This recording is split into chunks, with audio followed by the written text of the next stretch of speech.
Hello everybody, thank you very much to all new subscribers, all old subscribers, everybody who is donated to the PayPal.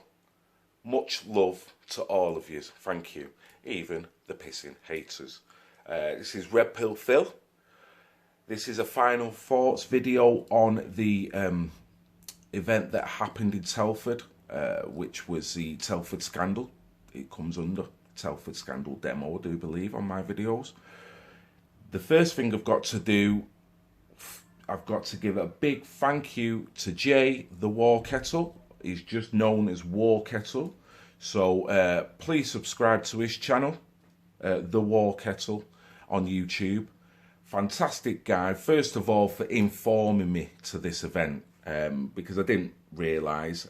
He just gave me a text out of the blue, and then we kind of liaison together and kind of covered it between the pair of us. So that shows the guy's not selfish, he's not all for himself. And also a big thank you to the same guy, because he's been so much of a help helping with Facebook, getting a Facebook page set up, which is Red Pill Phil UK.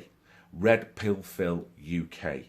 Okay, that will be used just to upload videos. I'll try and comment and interact when I can, but for me it's more up there as a platform, as a secondary platform for all my videos, if you want to share and, you know, have a little forum for yourself. So that'll be there for that. So that's Red Pill Phil UK. So thank you, Mr. Warkettle, for both of them, because that's brilliant. Right, final thoughts. Thought it was an absolutely invigorating event. I enjoyed it. The weather was nice. There's a lot of bridges in Telford, I didn't realise. A big thank you to Joshua, one of the main organisers, a young lad who is a subber to my channel as well, so thanks mate. Articulate, passionate young lad, and a nice coat. But what a great guy. Obviously, all the work that he put into organising that event, you can see it paid off. It's a pity there wasn't more people there. I mean, an event like that should be wall to wall. Should be. We all know it. It's of a subject matter that should affect every household in this country. I've even had haters saying stupid comments. We've had stand up to racism, which was on the footage in the town centre. They're just totally not thinking about their approach. They're demonising DFLA, saying that bottles were being thrown. This was when I was approached, and as I was filming, I couldn't believe it, because I thought, I covered that march from start to finish. I didn't cover every last corner of the march, granted. But if this muppet is going to stand in a town centre and start saying that DFLA was throwing bottles at their counter-protest, show me the evidence. Because I've not seen one bit of footage from me or other people that's shown that there was any violence there. There wasn't one single arrest. So if you just want to make up lies and start spreading disinformation in the middle of a busy town centre, when I know it's a counter-protest, but it's not even counter-protest. What you've done there, you might as well call it malicious protest, because you're selling branding, marketing, packaging, frigging out-and-out lies in front of everybody. Anyone who wants to get more information, who doesn't know about this, and there are people, I mean, it's hard to understand that everyone in the country should know about this, but this is how the media, how well they've done to suppress it all. They want you more worried about Ant and Dec having a crash because he's pissed up. Who gives a shit? I'd rather worry about fellow islanders that have been involved in the wholesale abuse of young girls going back 40 years. Not whether frigging Anton Deck has had one too many and now he's in a clinic. I don't give a shit. Good luck to him. I don't care, but it's not important. We need to wake up. And when we're trying to wake people up, this geezer's saying we're throwing bottles and DFLA were monopolising.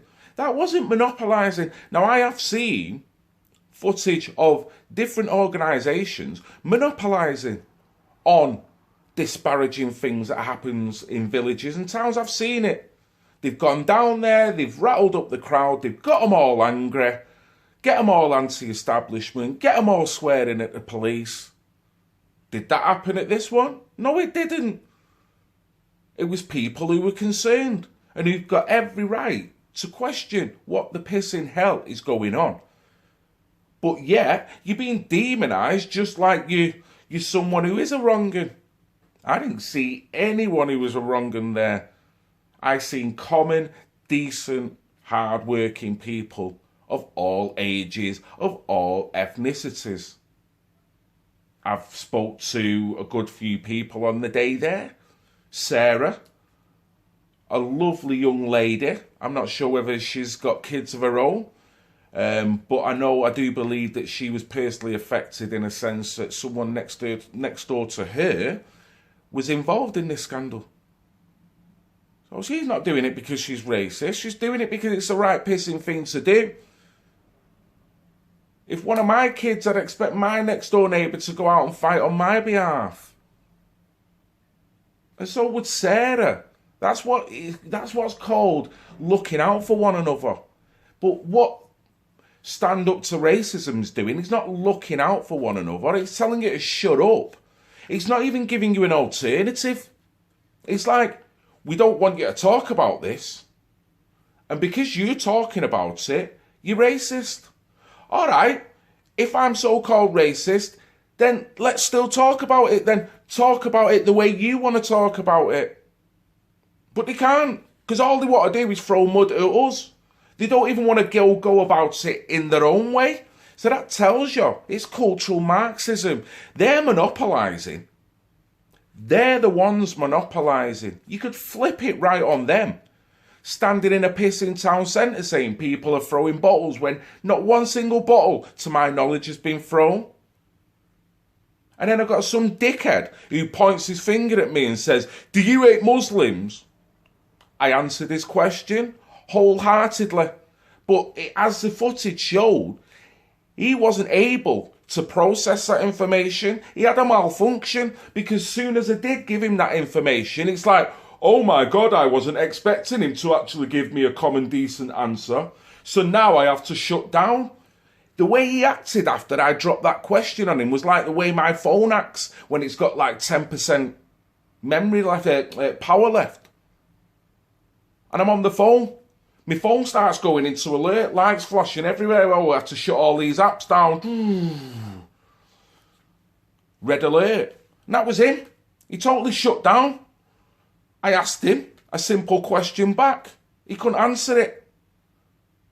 Because he's been brainwashed into thinking everyone there is representative of being a racist, being a wrong-un, monopolising because of that arsehole with a microphone, doing his little two-step up and down the town centre, spreading his lies. Bull.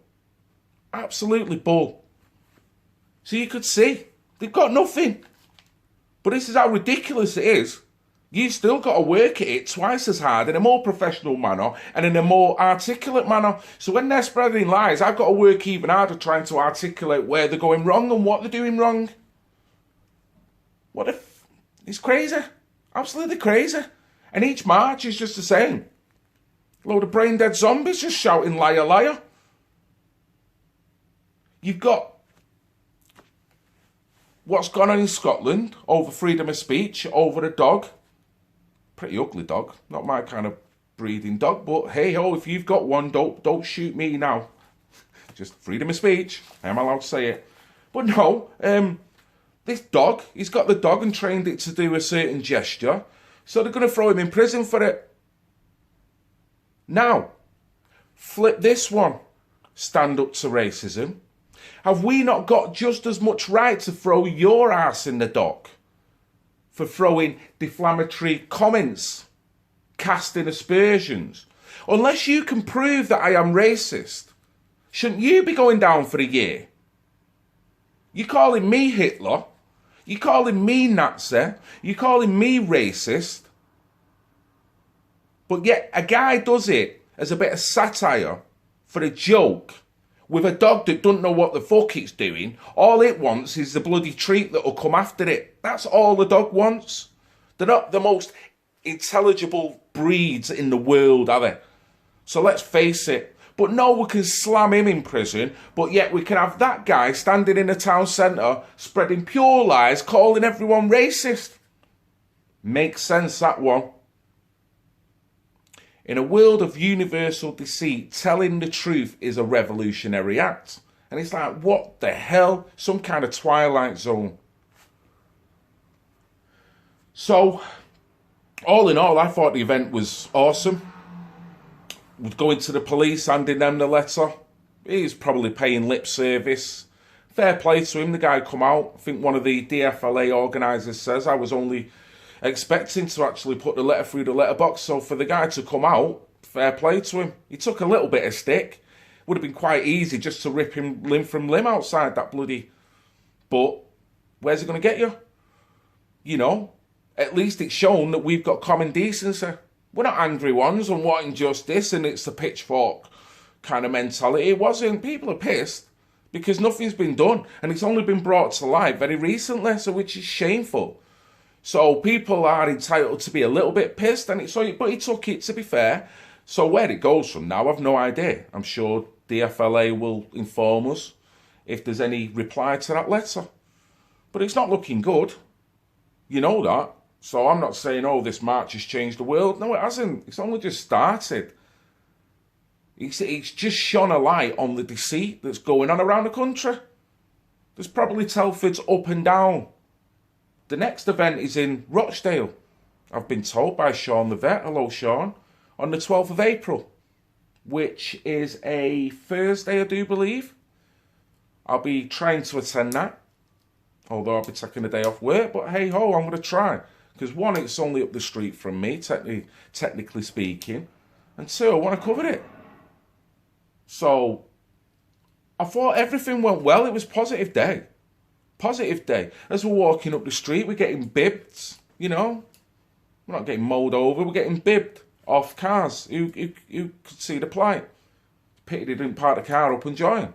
Could have been like a Amarillo march and just ended up with frigging thousands walking into the town centre. But the numbers was a decent turnout, but should be more, should be much more. So we all know we need to make an effort. And if there's one lady that proved that making and attending a march, because I get plenty of comments from people, what's the point in having a march? Right, well that's positive, isn't it? You're really going to change the world from your keyboard, aren't you? What are you doing about it? People getting out on the street is better than piss all, innit? Is it not? Or should we just sit and moan on social media? Is that going to really change the world? Or do you want that visual effect? That people, oh, if someone's walking past, oh, what, these guys are displeased over something. Let me read what, oh, right, Telford scandal. Oh, right, you know what, I'm going to go home and I'm going to research into this. So even if you touch one person in that demo, it's been worth it. So me personally, when people say, what's the point? It's like, honestly, politely say, that kind of negativity is not really needed. Although I get your point. I get your point. The establishment still want to slap you. I still will demonise you. And probably at the end of it, you do think, well, was it all worth it? But it is, because it's bringing awareness. It's waking people up. So I always think it's done. But the way you do it is just as important as doing it. It's got to be done in a positive, civil manner.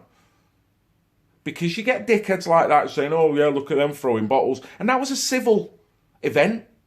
And he's still saying it. So if you give him ammunition, if you do start using language, if you do walk round with drinks, if you do start swearing at him, if you do start throwing bottles, bang to rights. So in a way, this is like a blueprint of the ultimate 1,000,000,000 man march, without a doubt, in my opinion. So there's a lot more work to go. So I'm hoping, as the DFLA have stated, they're travelling around, they're doing different locations. So fair play to them. I will try and follow them best I can. I've got my own obligations, but these guys have who are organising this. So at some point, you've got to overextend and try to the best. Not to say you can make it all, but so I'll be there in Rochdale on the 12th of April. Okay. So going back to an interview I conducted with a lady before the march started. We had a lovely little chat just before, and I just said off the cuff, do you fancy a little interview? We'll just find a spot over there. We'll have a little chat if you want. Just like, you know, being as sweet as she was, went over there and she nailed it. It was an absolutely fantastic interview. So she deserves all the accolades because she really stood up there by doing that. The way she handled herself, how articulate, how eloquent, how strong. Yeah? And you can tap into the fact of, because she's a lady of a certain age, she's got certain experiences that she can draw on. So to her, to me, a lady like that is worth free of someone who's 20 or 30, just for the fact of her personal experiences and the way she could collate it all and talk about current events. She was an absolute star. I've later had a corresponding email, and I'll read it out. So this is from Carol, the star that written the poem that was all about marches and why she felt marches was important. And it was probably one of the best, well thought out, well written poems, thought-provoking poems, on-topic poems that I've heard in a while. There's so many people in the comments are saying, oh, she needs to publish it, she needs to get on here, Well, it's up to Carol what she needs to do. Because, you know, this ain't no fun and games. For as many people that you're going to get that'll be patting you on the back, you're going to get a certain percentage that is going to demonise you. So you've got to be aware of that. And I won't want anyone to encourage him. Yeah, come on, everyone loves you. Carol's got to sleep at night. So it's totally up to Carol where she goes from this point onwards. But I totally support her in whatever she does. And, you know, privately, I do hope she does come out. Because she would be a fantastic addition to the family that is growing of independent journalists and people that you tend to see on all the marches. So we'll see. We'll see. Time will tell. But this is the reply email that she sent to me. My son, and then she names the son, who I think, whether he's a subber on my channel or he's just gone in and answered. I have seen the name before. Has passed on your email address to me, as he has responded to the comments on the video chat that we did on Friday. He is the only member of my family who shares my views, but he is so busy with his life and his children that he has little time to get involved. Appreciate that.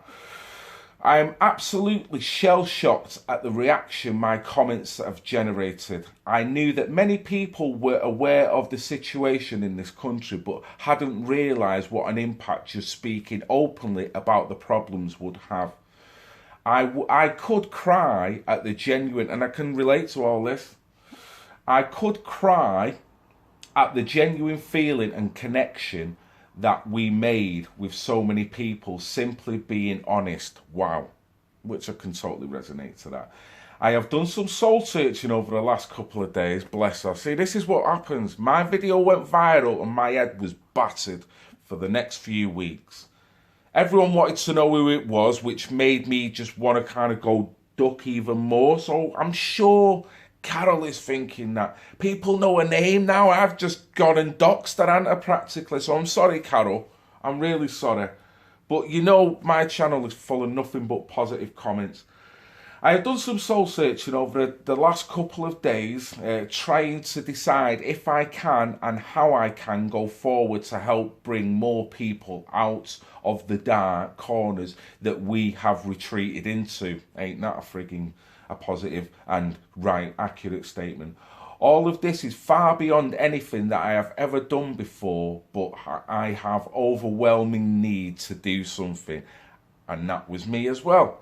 As much as I wanted to come out, as much as I got offers to do certain things, I turned it down because I'm like, no, this is all happening too quick. But as much as that was happening, I still wanted to do something. Hence me starting up my YouTube and starting right at the bottom with 3 subscribers. So I totally get where she's coming from. She will be all over the place now. Just imagine she's stirring a tea in the kitchen for like 10 minutes, just looking at the cupboard. Just all these thoughts. This is what happened to me. I'm painting architraves and I'm overpainting them. Like, I'm, going for it.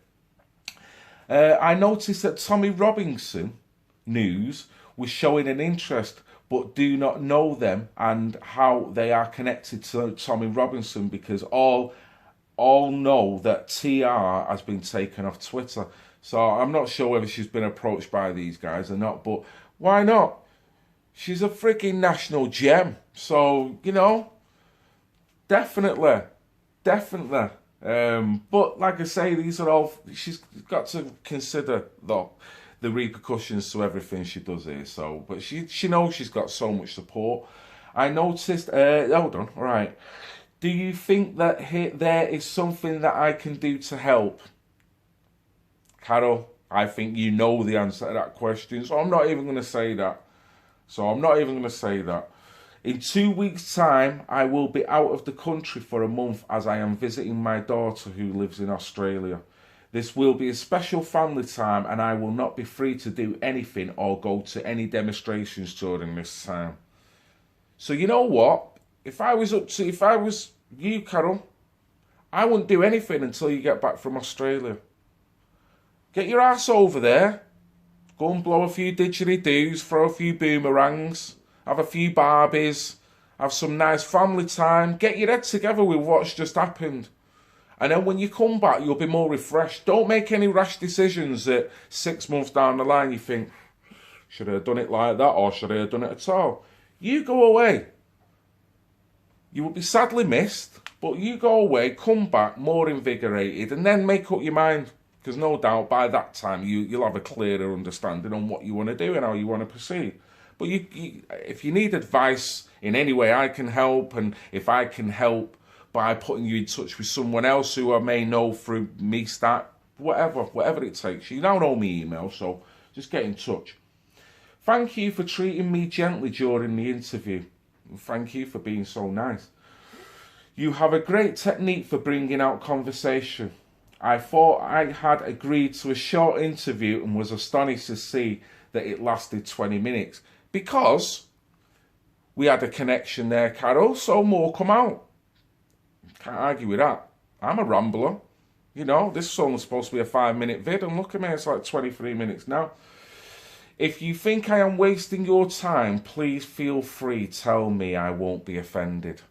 That's how nice she is. You know what I mean? So these are the people that, I'm sorry, Carol, to say this in your company, but these are the people that dickheads in town centres are accusing of being wrong-uns, being racist, and it's like, what? I would love I haven't got the privilege of having my grandparents around, or my parents, yeah? So if I could have a grandparent or a parent as lovely as Carol, I would be buzzing. Absolutely buzzing. So I hope her family come round, and obviously one of her family members loves her to bits, even for her opinions, so that's a start. So I'm going to end it on this, that Carol, you're an absolute superstar. You get yourself to Australia, you have some good family time, you get your head round everything that's gone on here, and personally, even if you don't decide to go any further, but you just want to come out to marches, that's good enough. That is good enough. Your attendance on that day was immeasurable, without a doubt. The impact you have, you probably had more impact than the actual subject matter itself, if I'm going to be honest, with the amount of hits. I think I've got nearly 7,000 views on mine. YouTube, it's been put on Facebook, people have shared it, so I don't know. I wouldn't even want to know the final figure, but you've been a hit, Carol. And that poem killed it. So, Red Pill Phil, the 12th of April in Rochdale. Anyone, if you can get yourself down there, get yourself down there. Soon as I know any more details as to the exact location, which I would have thought it's going to be the town centre, but same again, I don't know for sure. And the actual time, I will let you know soon as. So Red Pill Phil, like and subscribe. Thank you to all new and old subscribers, even the haters. The one thing I will say, it's not that intelligent to, when you're classing me as a racist, to then the only way you can rebuff my argument is to be racist towards me. Doesn't make sense. So, and you know, just try and use your head a little bit more and try and write as if you're talking in a manner where you want people to understand, and not where only a niche amount of people are going to understand. So that's all I'm going to say. I'm not even going to dig them out on it, because I just ignore them. As I've said in previous videos, or at least one, I treat people that do that like a fart in the wind. It's nasty, I don't like it, my face will curdle, but the wind will soon come and just take it all away. So I'm just waiting for that breeze just to take it all away. I resonate and get a connection off more positivity. If I've done something wrong, if I've said something wrong, I don't mind constructive criticism. But you don't have to be a dick. So, Red Pill Phil, like and subscribe. Love you all, even the pissing haters. See you in Rochdale, folks. Okay? You take care. Bye-bye now.